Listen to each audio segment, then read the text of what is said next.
Welcome to the Ortho Joe Show, a joint production of the Journal of Bone and Joint Surgery and Ortho Evidence. In our world, orthopedic research is king, and current topics from our respective publications are analyzed weekly. Here is Mohit Bhandari from Ortho Evidence and Marc Swinkowski from the Journal of Bone and Joint Surgery. Well, good morning, Mo. Morning. I'm here in the office at the University of Minnesota, and of course, as always, there you go. I've already had one. This is number 2. In general, I need 3 cups, but just before we get started with the topic that I would like to discuss with you today, I want to point out, I'm going to angle the screen down. Oh, look at that. We've had this debate about attire and professionalism. There's a phenomenon for older surgeons such as myself, where you have holiday ties, right? Yes, and I think I have 22, and I don't nearly, thanks to the pandemic, I don't have near the opportunities to wear them.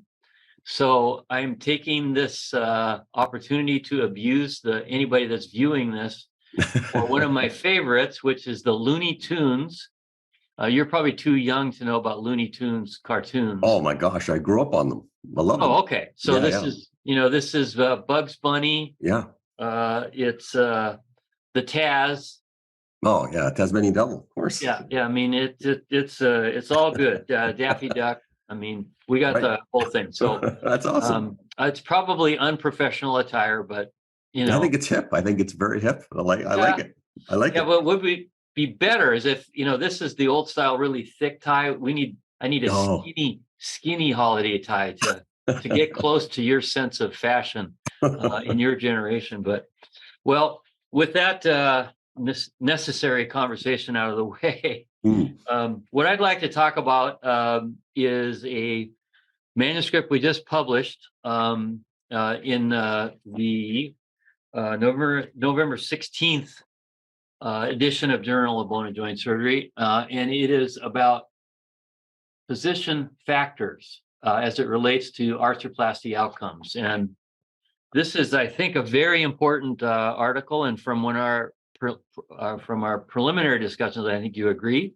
Right. But the impact of surgeon variability on patient-reported outcome measures, length of stay, discharge disposition, and 90-day readmission in total knee.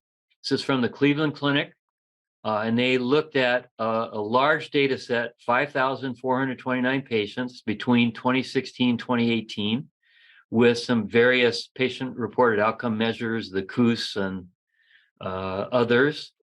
And they carefully looked at minimally clinically important differences, and they looked at the impact of the surgeons on these patient-reported outcomes. And they also looked at other patient-related outcomes, such as BMI, Charlson Comorbidity Index, etc., looking at the impact of these factors, both patient factors and physician factors, on the patient-reported outcomes. And they conclude in a very statistically sound done project that surgeon-related factors may be stronger contributors to the 1-year patient-reported outcome measures and length of stay than patient characteristics, which have been traditionally emphasized in the literature. So I think this is a very important paper. And just what are your thoughts on this whole issue of surgeon factors? Sure. I mean, Mark, how many times have I sat in rounds or at a journal club where surgeons would dismiss, some of our surgeons when I was a resident for sure, would dismiss a paper because they're saying that's just not, I don't get those results. I mean, if you do this procedure correctly or whatever, and there'd be all these days, and everyone would kind of roll their eyes and say, well, fair enough, right? You can say that, but there's always been this internal belief that surgeon variability is an important factor. And this gets back to, I think, another really critically important issue around the whole issue of randomized trials. So because randomized trials have always been,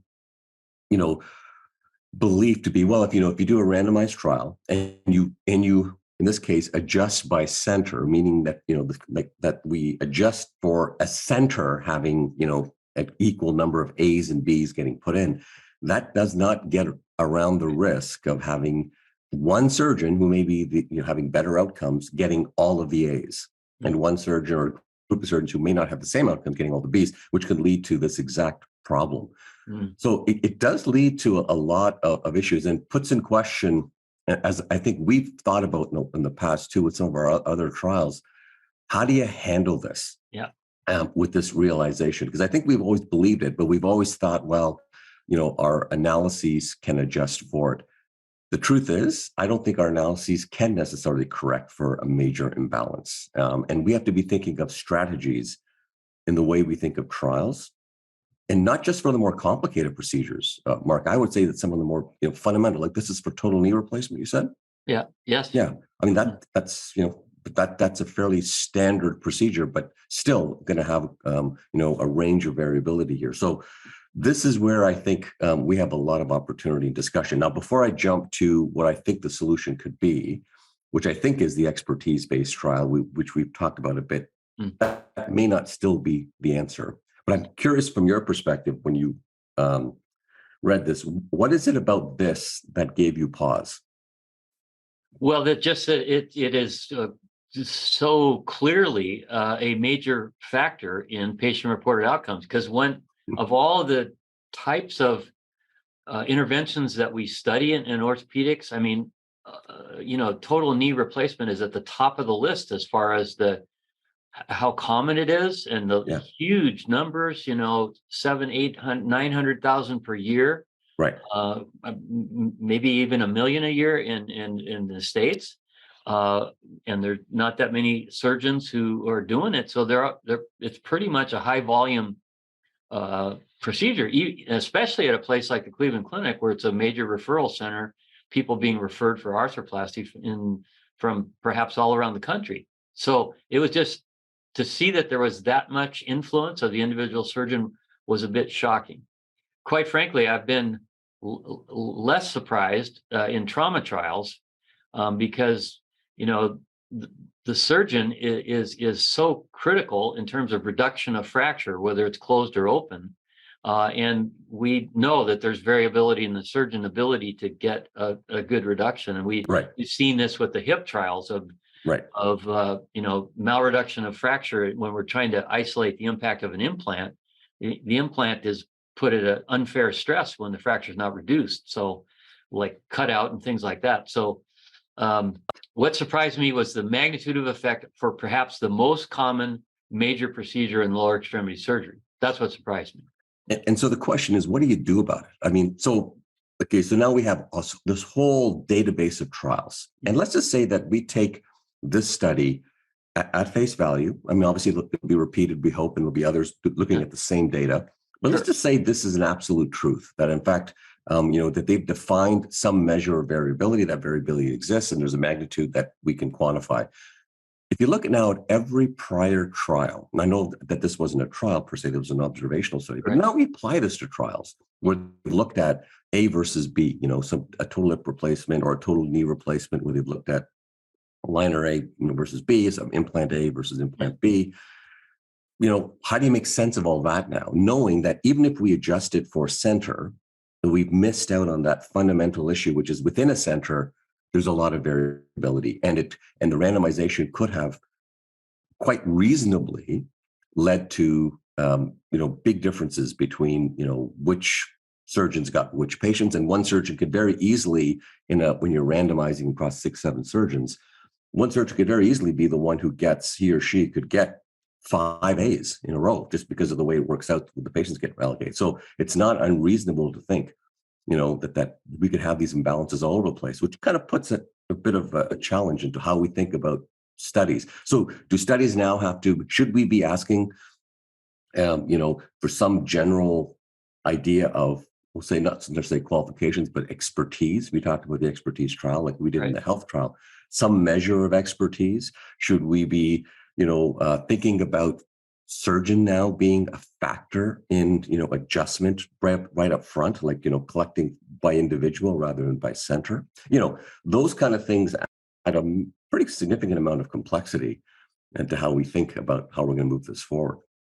Right, and you may be aware, but I am not of any trial where there has been an adjustment for the surgeon, the No. individual surgeon. Have you No. seen that before? No. So way back when, in the days of the sprint trial, we had some discussion around the individual surgeon, because remember there was a huge crossover rate between the non-ream to the ream. But the reality was that 1 in 4 surgeons in the sprint trial for the ream to non-ream tibial nailing study hadn't actually performed an unream nail. So they were being told for the first time, I'm going to do an unream nail. And there was a lot of crossover from unream to ream. So we evaluated that. We didn't have enough surgeons doing enough cases that Steve Walter, who was the senior statistician at that time, was able to determine that there was, a bias that was based on differential expertise. But I can tell you that for sure exists, right? This idea of a differential expertise bias is really the risk that we're trying to mitigate. Right. And that gets back to then what do you do, right? So in this particular case, the solution that PJ Devereaux and others at McMaster had suggested, and we attempted really to apply that broadly in the health trial or hip fracture trial of total versus hemiarthroplasty, was rather than randomizing patients, rather than surgeon, getting patient A or patient B, it was a patient is randomized to a surgeon with expertise in the specific technique that they're, that they're going to be allocated to. In that mindset, you would have to then have some measure to say, well, what is that threshold for expertise? And this gets into a whole bunch of stuff. Like this paper, in many ways, if we take it as, truth, has a huge implication on the way we think of trials and organizing research going forward. This is not a non-complex issue to deal with now. Oh, absolutely. And of course, there's a huge difference between elective surgical trials, which this is not a trial. Again, we should be clear. Yeah, right. It's not a trial. It's an observational cohort analysis. Yeah. But between elective and traumatic surgery, where it's totally different. And I would really like to point out too that it may not be that these differences at 1 year in patient-reported outcomes is solely related to how the implant is put in.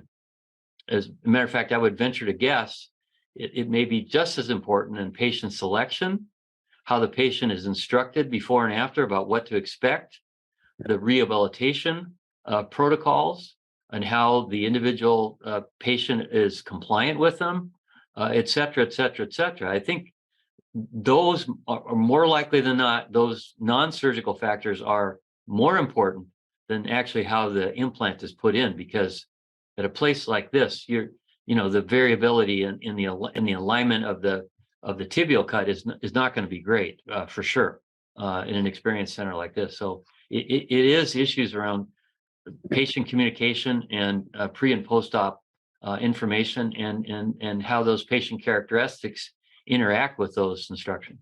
Now, let me ask you this, Mark, from a broader perspective of, let's just say, there's so much interest right now in, patients choosing their surgeons. I mean, this kind of information, is particularly important, or can be particularly important for, sort of the implications around, at a more, at a broader level. And I'd imagine in USA more so than Canada, but I'm sure it happens everywhere, which is patient, finds out, well, I want to know if your outcomes are comparable to someone else's outcome. If I'm told that this has a huge implication, there will be an open demand for that. And the question is, what does that look like?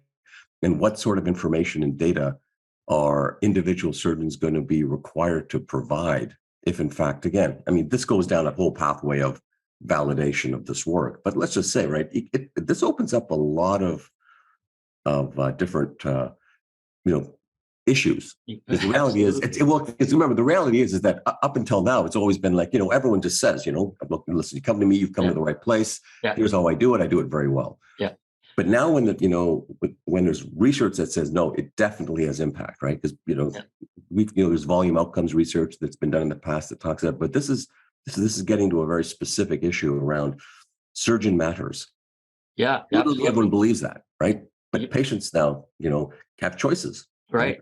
Well, there's a large number of centers in the joint replacement realm that are, collecting routinely patient-reported outcome measures as well as clinical measures post-op, and trying to get follow-up out to a year, and then looking at individual surgeon results as they relate. And I think that should be public information personally. Yeah. Patients, as they become more literate with what patient-reported outcome measures can do, and their limitations as well, it's going to have a broad spread interest across the board in having this information be public. I don't have a problem with that because, we started out the conversation. You mentioned the conference where you're talking about a paper, and then the professor gets up and say, well, this doesn't apply to me. I don't have these results. When in reality, all they're talking about is the last two cases they can remember. They don't have a systematic follow-up of the patients that they think they do or would like to think they do. And that's just not right. When I go around talking about the impact of the surgeon, I often use the acetabular fracture fixation. And I know you did work with Joel Mata, but it is really unfair or incorrect, rather, not as well as unfair, to quote a patient the results from Joel Mata's massive series as it relates to that individual patient, when you've got a surgeon who's done 50 acetabular fracture surgeries. That results from that surgeon are not going to be Joel Mata's results. And that individual surgeon has the responsibility of assessing their own outcomes in terms of, conversion to hip replacement or infection or return to the OR or whatever. And we're just not doing that in any systematic way. And I think in the future, we're going to have to find better ways to give patients the information as to what individual surgeon outcomes are, in fact. And I'd argue it happens in almost every area, right? I mean, we publish a meta-analysis, we publish a trial, and that becomes the sort of the focus for giving prognostic information to patients. With this procedure, based on this research, you are likely to have this outcome. Correct. Larger studies, though, I guess Mark would argue that, okay, they're probably going to be a mix of all the, sort of the variability among surgeon expertise that would be built into that overall estimate. But you're right, you can't have single surgeon series like a Joel Mata series, for example, and say, well, my results would apply to his, unless you, for some reason, have a similar number of cases, or there is a well-defined learning curve threshold that you are, surpassed, which these are not, again, trivial notions. This paper could be. I looked at this yesterday when you sent it to me. I said, yep, there's no point in me discussing anything else because we can go for another 20 minutes on this one. Because it opens up a lot more questions than even the things that we can answer. But these are important issues because I think, it brings to light so many issues that we take for granted every day. Absolutely. And it cuts to the root of how difficult surgical trials are compared to pharmacologic trials or other types of intervention, where the surgeon is the method here. Yes.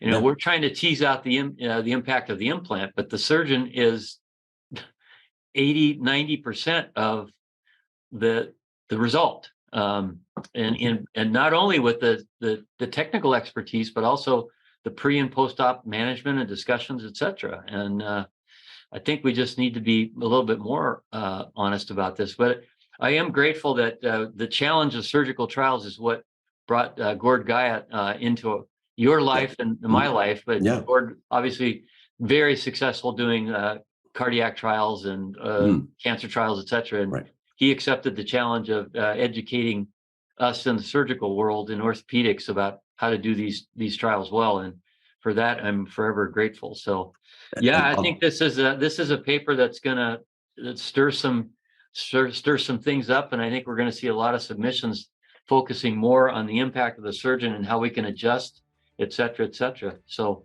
I think you're right. That's a great paper. Yeah, good. Well, I'm gonna go go for cup number 3.